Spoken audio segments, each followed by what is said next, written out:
Assalamualaikum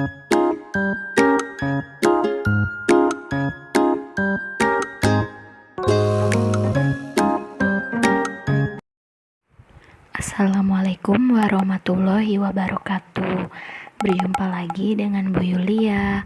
Hari ini kita akan belajar tema 1, subtema 1, pembelajaran ke-6, di mana ada pelajaran bahasa Indonesia dan juga PPKN. Anak hebat, pada pertemuan yang lalu kita telah membahas tentang gagasan pokok dan gagasan pendukung. Sudahkah kalian paham tentang gagasan pokok dan gagasan pendukung? Apakah kalian masih ingat apa itu gagasan pokok dan apa itu gagasan pendukung? Ya, benar sekali. Gagasan pokok merupakan inti dari sebuah paragraf, sedangkan gagasan pendukung merupakan kalimat penjelas dari sebuah gagasan pokok yang terdapat dalam sebuah paragraf. Yuk kita pelajari kembali cara menentukan gagasan pokok dan gagasan pendukung dalam sebuah teks berikut ini. Anak-anak, ayo kita membaca bersama-sama teks Tari Kipas Pakarena. Paragraf pertama. Tari Kipas Pakarena merupakan kesenian tari yang berasal dari Goa, Sulawesi Selatan. Tarian ini sudah menjadi tradisi di kalangan masyarakat Goa yang merupakan bekas kerajaan Goa. Paragraf kedua. Kisahnya berawal dari perpisahan antara penghuni Boting Langi, negeri Kayangan, dan penghuni Lino, bumi, pada zaman dahulu. Konon, sebelum berpisah, penghuni Boting Langi sempat mengajarkan kepada penghuni Lino cara menjalani hidup, seperti bercocok tanam, berternak, dan berburu. Paragraf ketiga. Cerita itu diabadikan dalam gerakan tarian. Makna gerakan tari Kipas Pakarena seperti gerakan berputar searah jarum jam melambangkan siklus hidup manusia. Gerakan naik turun mencerminkan roda kehidupan yang kadang berada di bawah dan kadang di atas. Cara menari yang lembut mencerminkan karakter perempuan Goa yang sopan, setia, patuh, dan hormat. Secara keseluruhan, gerakan tari ini mengungkapkan rasa syukur. Sekarang, ayo kita tentukan gagasan pokok dan gagasan pendukung yang terdapat dalam teks yang telah kita baca tadi bersama-sama. Pembahasan. Dalam paragraf pertama yang merupakan gagasan pokok adalah kalimat Tari Kipas Pakarena merupakan kesenian tari yang berasal dari Goa, Sulawesi Selatan. Sedangkan gagasan pendukungnya merupakan kalimat tarian ini sudah menjadi tradisi di kalangan masyarakat Goa yang merupakan bekas kerajaan Goa. Sedangkan dalam paragraf kedua, gagasan pokoknya yaitu kisah Tari Kipas Pakarena berawal dari perpisahan antara penghuni Boting Langi, negeri Kayangan, dan penghuni Lino, bumi, pada zaman dahulu. Dan gagasan pendukungnya yaitu sebelum berpisah, penghuni Boting Langi sempat mengajarkan kepada penghuni Lino cara menjalani hidup seperti bercocok tanam, beternak, dan berburu. Dalam paragraf ketiga yang merupakan gagasan pokok adalah kalimat cerita itu diabadikan dalam gerakan tarian.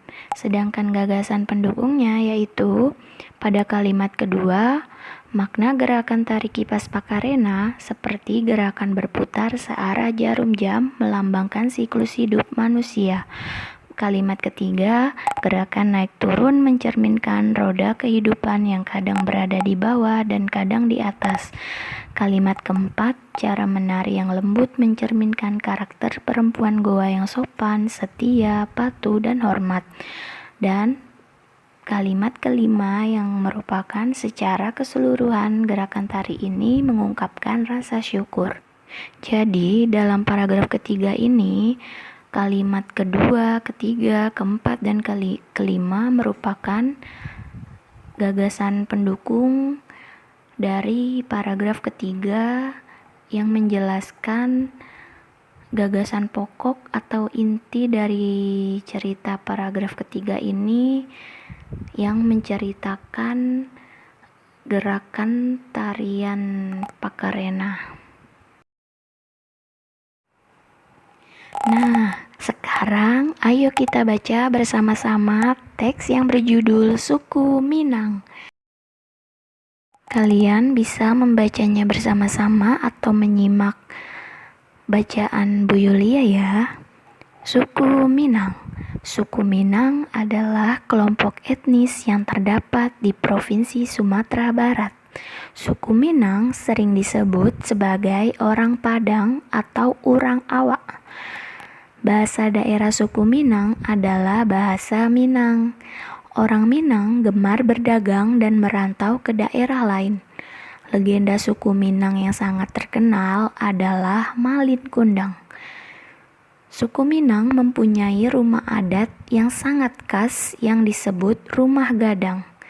Rumah gadang ini terbuat dari kayu dan mempunyai bentuk dasar seperti balok. Lengkung atap rumahnya sangat tajam seperti tanduk kerbau, sedangkan lengkung badan rumah landai seperti badan kapal. Atap rumah terbuat dari ijuk. Bentuk atap rumah yang melengkung dan runcing ke atas itu disebut gonjong. Karena atapnya berbentuk gonjong, maka disebut rumah bogonjong. Suku Minang mempunyai alat musik tradisional Minang yang disebut talempong. Talempong dimainkan dengan cara dipukul. Alat musik khas Minang lainnya adalah saluang. Saluang ini dimainkan dengan cara ditiup. Suku Minang juga memiliki banyak jenis tarian, di antaranya tari pasambahan dan tari piring. Tari pasambahan biasanya ditampilkan dalam pesta adat. Suku Minang sangat terkenal dengan berbagai makanan khasnya. Rendang merupakan salah satu makanan tradisional suku Minang yang sangat terkenal, bahkan sampai ke mancanegara. Makanan khas suku Minang lainnya yang juga digemari adalah sate Padang dan dendeng balado. Sekarang, Ibu akan mencontohkan cara menentukan gagasan pokok dan pendukung yang terdapat dalam teks suku Minang sebagai berikut. Gagasan pokok biasanya terdapat pada kalimat pertama atau kalimat terakhir dalam sebuah paragraf. Jadi, kalian bisa membacanya kalimat pertama atau kalimat terakhir yang merupakan inti dari sebuah paragraf tersebut. Dalam paragraf pertama dalam teks suku Minang ini, gagasan pokoknya terdapat dalam kalimat pertama, yaitu suku Minang adalah kelompok etnis yang terdapat di Provinsi Sumatera Barat.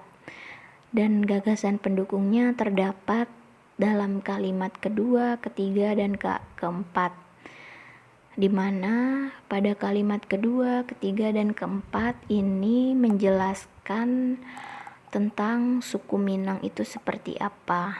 Suku Minang sering disebut sebagai orang Padang atau orang Awak. Bahasa daerah suku Minang adalah bahasa Minang. Orang Minang gemar berdagang dan merantau ke daerah lain. Dan legenda suku Minang yang sangat terkenal adalah Malin Kundang. Sedangkan dalam paragraf keduanya, gagasan pokok terdapat pada kalimat pertama, yaitu suku Minang mempunyai rumah adat yang sangat khas yang disebut rumah gadang. Dan gagasan pendukungnya terdapat pada kalimat kedua, ketiga, keempat, kelima, dan keenam, di mana gagasan pendukung ini menjelaskan Rumah gadang itu seperti apa? Rumah gadang ini terbuat dari kayu dan mempunyai bentuk dasar seperti balok. Lengkung atap rumahnya sangat tajam seperti tanduk kerbau, sedangkan lengkung badan rumah landai seperti badan kapal. Atap rumahnya terbuat dari ijuk. Bentuk atap rumah yang melengkung dan runcing ke atas itu disebut gonjong. Karena atapnya berbentuk gonjong, maka disebut rumah bagonjong. Sekarang tugas kalian yaitu menulis gagasan pokok dan gagasan pendukung yang terdapat dalam teks suku Minang paragraf ketiga, 4, dan 5 seperti pada buku tema 1 halaman 69 sampai 71. Kerjakan di buku latihan tematik, kemudian foto dan kirim tugasnya ke Bu Yulia melalui WhatsApp. Jangan lupa diberi nama dan kelas ya. Anak hebat, pada pembelajaran yang lalu kamu pasti telah belajar tentang sikap persatuan dan kesatuan dalam keberagaman kan? Keberagaman di Indonesia tidak hanya dari bahasa, rumah adat, dan budaya semata. Ternyata jenis permainan tradisional pun sangat beragam. Contohnya permainan benteng-bentengan dan gobak sodor yang di dalamnya syarat nilai-nilai sikap persatuan dan kesatuan. Siapa yang pernah bermain benteng-bentengan dan gobak sodor? Untuk lebih jelasnya, simak penjelasan berikut ini ya. Coba perhatikan teks dan gambar berikut ini. Pertama ada permainan benteng-bentengan. Permainan tradisional benteng-bentengan ini atau yang disebut rerebonan adalah permainan yang dimainkan oleh dua kelompok penawan dan tertawan. Masing-masing kelompok terdiri atas 4 sampai dengan 8 orang dan memiliki satu tempat sebagai markas. Markas atau benteng bisa berupa sebuah tiang, pohon, atau pilar. Selanjutnya ada permainan tradisional gobak sodor. Pasti kalian sering kan mempermainkan ini.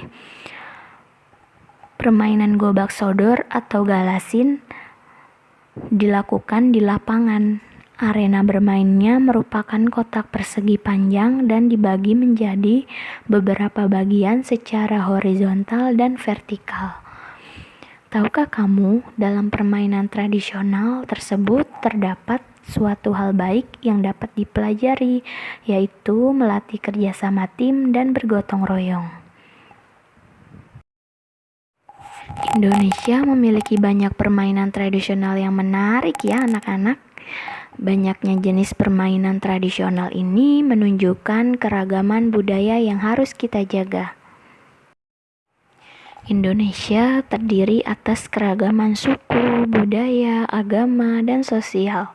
Keragaman tersebut merupakan identitas bangsa Indonesia. Sebagai warga negara yang baik, kita harus menjaga persatuan dan kesatuan dalam perbedaan dan keberagaman tersebut. Tugas selanjutnya yaitu tulislah kegiatanmu sehari-hari yang mencerminkan atau menunjukkan sikap persatuan dan kesatuan dalam perbedaan baik di lingkungan rumah ataupun di lingkungan sekolahmu ya. Kerjakan di buku latihan tematik, kemudian foto dan kirim tugasnya ke Bu Yulia melalui WhatsApp. Jangan lupa diberi nama dan kelas. Selamat mengerjakan anak-anak.